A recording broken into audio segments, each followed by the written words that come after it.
আজ আমি দেখাবো কিভাবে খুব সহজে ঘরে তৈরি করবেন খাঁটি গরম মশলা, যেটা দোকানের চেয়েও ঘ্রাণে ও স্বাদে অনেক ভালো।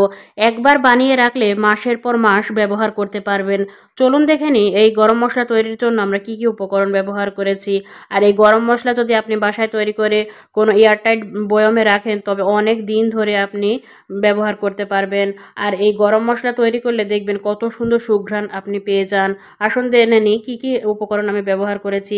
এর জন্য মহরি দানা নিয়েছি, জিরা নিয়েছি, গোলমরিচ, লবঙ্গ নিয়েছি, এলাচ, এছাড়াও নিয়েছি তেজপাতা, বড় কালো এলাচ।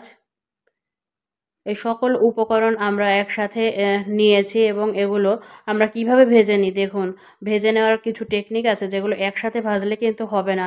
আর এর সাথে আমরা কিছু ধনে নিয়েছি, ধনেগুলো আমরা ভেজে নিচ্ছি এগুলো, কারণ এখানে মশলার দানাগুলো ছোট বড় বিভিন্ন স্টাইলের আছে। এগুলো যদি আমরা একসাথে ভাজতে যাই তবে দেখা যাবে কিছু মশলা পুড়ে যাবে, আবার কিছুগুলো মশলা ভাজাই হবে না। এর জন্য আমরা কিছুটা আলাদা আলাদা করে ভেজে নিচ্ছি।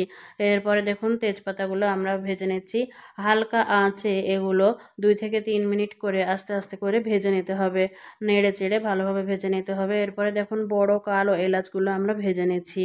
আর এগুলো আলাদা আলাদা করে ভাজলে দেখবেন যে আপনার মশলা কিন্তু খুবই পারফেক্ট হবে।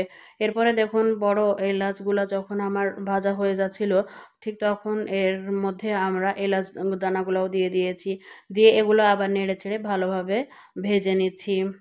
এগুলো ভালোভাবে যখন ভাজা হবে তখন মশলার কালারটাও কিন্তু খুবই আকর্ষণীয় হবে। এরপর আমরা নিয়েছি পরিমাণ মতো দারুচিনি, দারুচিনি দিয়ে আমরা এগুলো নেড়ে চেড়ে ভালোভাবে ভেজে নেব। আর খেয়াল রাখতে হবে যেন মশলা যেন পুড়ে না যায়। এরপরে গোলমরিচ এবং লবঙ্গ একসাথে দিয়ে দিলাম, এর সাথে দিয়ে নেড়ে চেড়ে আবারও ভালো করে ভেজে নেব। আর মশলা যদি পুড়ে যায় তবে কিন্তু কোনো ভালো ঘ্রাণ পাবেন না আপনি। এজন্য খেয়াল রাখতে হবে যেন মশলা কোনোভাবেই পুড়ে না যায়। দেখুন আমাদের মশলাগুলো প্রায় ভাজা হয়ে গেছে। এর বাকি আছে জিরা, জিরা আমরা দিয়ে দিলাম এবং এগুলো ভালোভাবে নেড়ে চেড়ে হালকা আছে 2 থেকে 3 মিনিট আমরা ভেজে নেব। আর যখন এগুলো ভালোভাবে ভাজা হবে দেখবেন যে খুবই সুন্দর ঘ্রাণ আপনি পাবেন। এগুলো আমাদের জিরাগুলোও ভাজা হয়ে গেছে। দেখলেন তো একদম সহজেই আমরা ঘরে কিন্তু তৈরি করে ফেলছি খাঁটি গরম মশলা। আর এগুলো আমরা একটা ব্লেন্ডারে নিয়ে নিয়েছি, ব্লেন্ডারে নিয়ে এগুলো খুব ভালোভাবে আমরা ব্লেন্ড করে নেব।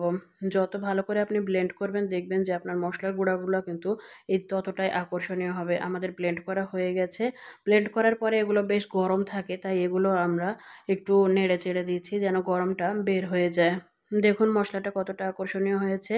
আর এভাবে যদি আপনিও ঘরেই গরম মশলা তৈরি করতে পারেন আর যে কোনো তরকারিতে যদি দেন তবে দেখবেন ঘ্রাণটি হবে অসাধারণ।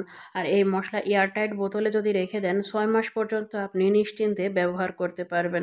ভিডিও ভালো লাগলে লাইক, কমেন্ট এবং শেয়ার করুন এবং চ্যানেলটি সাবস্ক্রাইব করুন।